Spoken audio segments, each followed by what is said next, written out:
I feel right now about Shador, bro. They hate Shador Sanders so much. White media, they hate him so much that they just forgave Deshaun Watson. Hey, that's crazy. They hate Shador so much they just forgave Deshaun. They like, he got baptized now. Whoa! He's a married man now. He's a married man. That's a fact. Yeah, that's right. This is my only thing that I feel right now about Shador, bro. They hate Shador Sanders so much. White media, they hate him so much that they just forgave Deshaun Watson. Hey, that's crazy. They hate Shador so much they just forgave Deshaun. They like, he got baptized now. Whoa! He's a married man now. He's a married man. That's a fact. Yeah, that's right.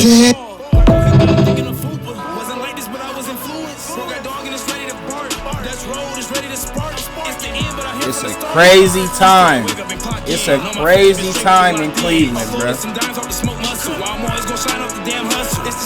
What up, though, family, man? Let's go ahead and get back in here. Start cooking up again. Man, it's a crazy time right now in Cleveland, and we know this. Honestly, what bro just said in that little clip is accurate. We come to a point in time where they hate Shador so much that they've forgiven Deshaun Watson of all of his transgressions. I'm telling you. Before, there was a time period where I never want to see Deshaun Watson play again. We'll never see him play for us again. He'll never step on the field for a Cleveland Brown jersey again. He'll never do it. That was a story for the long time. But now that we got Shador in here, that's completely flip-flop. Now it's this, Deshaun deserves every opportunity to show what he's supposed to do. $45 million on the year. He's supposed to be given this opportunity. That's what they scream, right? It's crazy to me. And honestly, given the stats, man, I'm not even going to tell you about it. I'm going to show you about it. I can show you better than I can tell you. Let's take a look at this real quick, man. Before we get into any videos, look at this, man. Based on the 25 performance data, Shador Sanders, rookie, outperformed Deshaun Watson in 2024 in a direct 7-game comparison. Despite Watson having more experience in 2025, Sanders went 3-4 with 1,400 yards and 7 touchdowns. While an injured Watson, they tried to throw the injured in there, but an injured Watson went 1-6 in 2024 with 1,148 yards and 5 TDs. Okay, that in itself kind of tells you something right there. Deshaun Watson, it shows you that he had the torn Achilles. Take a look at this. Statistically better in the last season. Better mobility and a higher upside for the future. The case for Watson. Watson's considered to be better at the technical aspects of the position by some analysts, and that's only because he's been in the league for however many years. He's been in the league since what? 2018, 2019, something like that, maybe even before then. So Deshaun Watson has been in the league for a long time. With that being said, it's obvious and clear that Shador has a bigger and brighter upside. So why we would waste our time trying to see if Deshaun Watson is still good, if he can get back to his Houston self, is beyond me. We still going to have this conversation every day because that's what they want to keep propagating to us. So let's go ahead and dive in and see what they had to say, man. Courtesy of 92.3 The Fan, my boys, Peterland, Wilson. I listen to these guys, but I don't agree with them all the time. But let's see what they had to say today. Been debating for a week now who has the inside track between Deshaun Watson and Shador Sanders. But one of the convos that has come from this is whether or not Deshaun deserves a clean slate. Do you feel like the Browns will be able to give him a clean slate, and is that the right move? A clean slate tell me what that means. What does a clean slate mean for Deshaun Watson? We're still trying to figure out what it means. The idea is that Todd Monken would come in and he'd look at none of the past, he'd look at none of the injuries that happened with Deshaun, none of the play that happened with Deshaun, and he would just be evaluating based off of who he sees with his own eyes as looks like the better quarterback when the practice field, and what the practice field would tell him essentially is what that is. And I don't know that that's possible for us Browns fans to have that, but if Todd Monken, first-year head coach here, would he be able to have that? Yeah, I think that makes sense to me, right? To come in here and say, hey, man, we're going to wipe this thing clean. It's going to be an open competition. Obviously, Deshaun Watson's been in a league, and he's got some pelts on the wall from, although it's a long time ago that he was good. I'm going to stop you right there. You just alluded to it. It was a long time ago since we've seen that. There's been years in between where he's been terrible. So we're just going to completely forget about the years that he's been terrible and just give him a clean slate as though he's a rookie. He's not a rookie.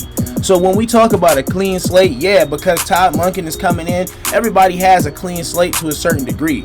But as a coach, you still have to take into account what you've seen in the prior history with said player. That doesn't mean that you just ignore everything. Yes, when you come in, we're having a clean slate, and that means that we're going to give you the same opportunities as everybody else. This is an open quarterback competition. But to just sit here and say that now Deshaun Watson is going to be the Houston Deshaun Watson, well, you can't say a clean slate but then try and bring up all of his Houston accolades. That's not a clean slate. Clean slate means clean slate. There's no prior history. So don't talk about what he did in Houston that was great, but then forget about everything he did in Cleveland that was trash and try and say we're giving him a clean slate. That doesn't make sense to me. So if it's a clean slate, then give him a full clean slate. Him and Shedeur battle it out. Period. But I think you come in here, you give him the first reps, and you give him an opportunity. Why would you give him the first reps? He hasn't earned the first reps. Clean slate. We talking about clean slate. Who has earned the first reps? As far as recency, Shedeur has earned the first reps. That's clear and concise. Can they split reps? Yes. Can they split those first reps? Yes. But to just say we're going to give Deshaun the first reps out the gate is wild. That's a crazy blanket statement to make. Opportunity to go out there and to prove himself and to prove that he can play, because he has proven that in the past, and he has when in Houston or Cleveland operated when he was with Houston at a very high level for a time, obviously. So I think it's the best way. I think that the thing I loved about playing in the NFL, and I was a 10th round pick that went on to start for 12 years, but the big thing for me is the best players get to play, regardless of who's getting paid what, regardless of where you came from, whether it was a big school or a small school.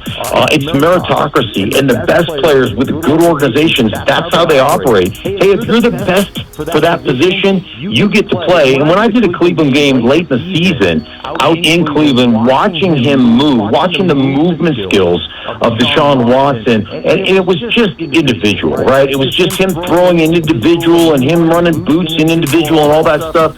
As I watched him, I was like, wow, he looks like he's moving exceptionally well. He looks like he's back from all these injuries, and he's throwing the ball well. So, So this is going to be a continuing thing. You're going to see this a lot as far as he looks good. He's bigger. He's faster. He's more athletic than Shedeur. The ball has more zip than Shedeur coming out of his hands. That's going to be a narrative. But at the same time, we know what it is. Let's be clear. We know what that is. So personally, I feel like you guys are trying to slant it for Deshaun, talking about a clean slate, but then throwing up all of his Houston accolades. That's not a clean slate. You're trying to load the scale with unbalanced material. You're trying to load the scale with all of his good stuff from Houston, but exit out all the terrible stuff from Cleveland, and then throw that on the scale as to say, well, he should be the leader over Shedeur. No, he shouldn't. If this is an open competition like Todd Monken said it is, then it's going to be exactly that. But you're going to see the media continue to try and tip the scales for Deshaun Watson. And you know why? Because they hate Shedeur, which is so wild to me, because it's been a complete 180 as far as we were heading this direction as far as trending on a topic and a narrative based on Deshaun Watson, where it was, after this, he's out of the league. When his contract is up, he's done. He's not playing for Cleveland again. Nobody else is going to give him an opportunity because of all the allegations and everything. But now, because we hate Shedeur and we really don't want to see Shedeur with all of this talent and all of these different pieces, see if he can do it. We're worried about 27. Let's go ahead and throw Deshaun out there. Because if we throw Deshaun out there and he plays at least half the season, that means Shedeur gets another 7-game sample. And that's not enough to tell whether he's the guy or not. So that means we're in the running for 27. You see where we're going with this? Let's hear a little bit more of this, and then we'll jump over to someone else. The biggest thing is going to become how you operate essentially from the neck up. How much of the offense you know, how much you can assimilate, and how you can. Once again, that's kind of disrespectful to Shedeur Sanders. It's kind of the same thing they were talking about as far as with Dylan Gabriel, from the neck up. So basically saying that, Deshaun knows the game more than Shedeur. He's quicker at learning offenses, quicker at picking up Todd Monken's playbook. He's been in the league for forever. He should be better at picking up the playbook. He's picked up the playbook before and still couldn't do nothing with it. You can hand him the playbook and he's still going to hand the ball to the defense, and he's still going to run around and take more sacks than Shedeur Sanders. So let's be clear. Let's not have revisionist history with Deshaun Watson. Execute the offense. Do we have to hold you back? Do we have to pare down the offense for you to play? And that's a big part of playing quarterback. That's a big part of choosing who's going to. Who do you got to hold the offense back for? Who do you got to tone down the offense for? Shedeur gonna gun that thing. You ain't got to hold nothing back for him. And then think about it. So you got a whole offense full of rookies. So you don't think maybe you might have to tone it back for Concepcion? You might have to tone it back for Boston, especially if you're trying to get these players involved on an every down basis. You might have to tone it back for some of your other players, some of your offensive linemen. You might not run such an elaborate scheme. Being is that you have Fano, you have a center coming in, you have another tackle that's vying for a starting position. So why would you ever, in that scenario, think that it's okay to just say Deshaun Watson, is miles above? No, I don't think that's okay. You're trying to tip the scales. Like I said, you're tipping the scales for Deshaun Watson out of nowhere. Lead you into the future. So it's interesting. I see what you're saying from the Monken side of things. The last time Deshaun was on the field, those, I think it was 7 or 8 games, somewhere in there, in 2024. And it felt like there was a black cloud hanging over the organization because it was just a downer. Deshaun's mood was off. There was a lot of pressure on that team, a lot of expectations, and when he got hurt, it almost felt like a freed from the burden of whatever the hell was going on with Deshaun at that point. Half of the locker room is still here from that. So I'm curious, is it possible for guys in that locker room to etch-a-sketch themselves and go, I don't remember any of the bad football we played with Deshaun previously? This is not another minty treat to mask bad dog breath. Depends on how he plays. The locker room can be the most forgiving place on the planet. And so, if he plays well, yeah, it's easy to let that stuff go. I would tell you, there are some guys, and I've been in the locker room with all types. There are some guys that can have all kinds of off-the-field issues and problems, and they can use the football field as a sanctuary to go out there and play exceptionally well. And it's like, man, how is this guy going out and doing that stuff when he's got all the... Okay, that's just cornball material. Yeah, that's fine and dandy. But at the same time, the locker room has already showed you who they behind. Myles Garrett's been on interviews talking about Shedeur's going to get the first crack. That's who we're looking at to be the guy. We're not giving it to anybody, but that's who we're looking at to get the first crack to be the guy. It's clear, it's evident what we're doing here. We're swinging the pendulum to Deshaun Watson because we don't like Shedeur. Clear and concise. Let's go on to the next. Exhibit 2, as G. Bush would say. Let's go ahead and see what Baskin and Phelps had to say. Baskin and Phelps, boy, they be killing me. I'm not going to lie to you. Baskin and Phelps, these dudes here. Let's see what they got to say, though. With the quarterback situation the way it is right now, you got 3 guys, who are second-year or rookie quarterbacks. Anybody going to be the guy? Who knows? Would you trade Dylan Gabriel or Shedeur Sanders along with a late-round pick to the Indianapolis Colts for Anthony Richardson? Bro, what are we talking about? We're still talking about trading for Anthony Richardson? Bro, Anthony Richardson? Stop the cap, bro. You gotta be BSing me right now. There's no way that you're still promoting this narrative, bro. The draft is past. Free agency about over. You think we about to bring Anthony Richardson in now? Come on, bro. If this isn't an obvious anybody but Shador moment right here, this should be a blatant and obvious anybody but Shador moment. Would you? Dylan Gabriel, easy. Yeah, sure. See you. Bye. He deserves a fresh start somewhere else. Didn't work here. Even though I do believe he's liked by our current head coach. How can you say it didn't work here when his season was incomplete? Shador's season was incomplete. No, I think it was complete. They decided not to put him back on the field. Even though his quarterback... I appreciate Andy Baskin today. Now, he don't always have good takes. He's my guy on the left. You'll see him right here on the left.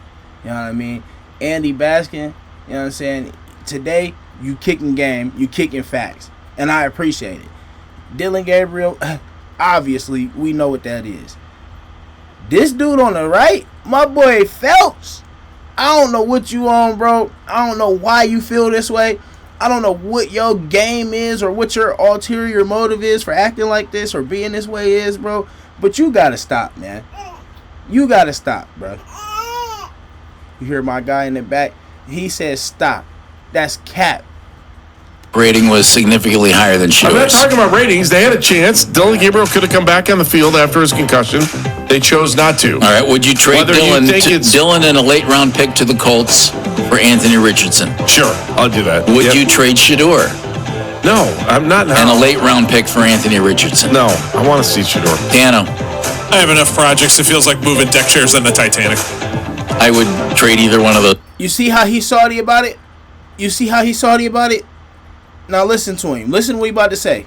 No, I'm not. And a late-round pick for Anthony Richardson. No, I want to see Shador. Dano? I have enough projects. It feels like moving deck chairs on the Titanic. I would trade either one of those guys and a late-round pick to the Colts for Anthony Richardson. Why? Richardson has physical gifts that neither one of those guys happen to have. Don't we already have a guy on the roster with physical gifts that nobody has in the league in Taylor Green? So what does having Taylor Green and Anthony Richardson do for you, Mr. Phelps? Please. Please explain that to me. Your logic is out of here, bro. So you want two of the same kind of player in Anthony Richardson and Taylor Green. You got him right here. There's no point in you adding Anthony Richardson. You got that talent in Taylor Green. What are we talking about, bro? And the way that this quarterback situation is set up right now is just screaming we're looking for a quarterback in 2027 anyway. So I'm going to go ahead and I'm going to take the guy with the highest ceiling, and that's Richardson, and see if I can coach him up this year and make him. On no level has Anthony Richardson had a higher ceiling than Shador Sanders. On no level. Make him anything. Okay, I want to make sure I would make the trade. Either one. Gabriel or Sanders. And a late round pick for Anthony Richardson. Yeah. See, one thing we got to stop doing in sports as a whole is looking for the guy that's 6'5", built like a tank, you know what I'm saying? And thinking that because somebody is built well and they're tall and they're muscular, that they're a good athlete or that they're good at playing sports. That is not the case. A lot of times, those big athletic-looking guys are some of your most terrible guys. They get as far as they are because they're big and athletic. But they're not actually good at the game. There's people under their size that maybe don't look the part that are better than them at their position. So that's one thing in sports that always kills me is it's like you get the people that look like Tarzan and play like Jane, but everybody falls in love with the look. Oh, this guy looks like this. This guy is a physical specimen. Bro, when you line him up, is he physical? Can he play the game? That's all it is. I don't care about the size of the dog. I care about the size of the fight in the dog. A big dog can be a big hoe-ass dog, if that makes sense. So let's be realistic when we talk about players. Let's just turn on the tape and see whether they're good or not. When we turn on the tape, Anthony Richardson is not good. You talk about Shador not being able to recognize packages, pressure packages. You talk about Shador not being able to recognize zone versus man. Tell me where Anthony Richardson has been able to recognize pressures or be able to read defenses. I'll wait. I'll let you continue to make yourself look foolish, Mr. Phelps. Yes, absolutely. Yeah. And it needs to once again be stated. When he wants to tap out because he's tired, he's going to go up in the stands and sell beer. Just a kid. Oh, just a What? Just a kid. Maybe Todd Monken can get something out of him. Maybe he can't. But either way, I still think you're looking for a quarterback in 2027, so it doesn't really matter. Next question. Hey, bro can't keep getting allowed. Bro, he cannot keep being allowed to get away with this. He cannot keep being allowed to get away with this. Do you hear this dude, bro? Are we serious right now? They letting him get away with this on airwaves. Let's see if he got anything else wild to say or if he gonna change the topic. Okay. Where's the little disco music? Okay. DTD. Would you? Your children ever? When it was time to add my son to our car.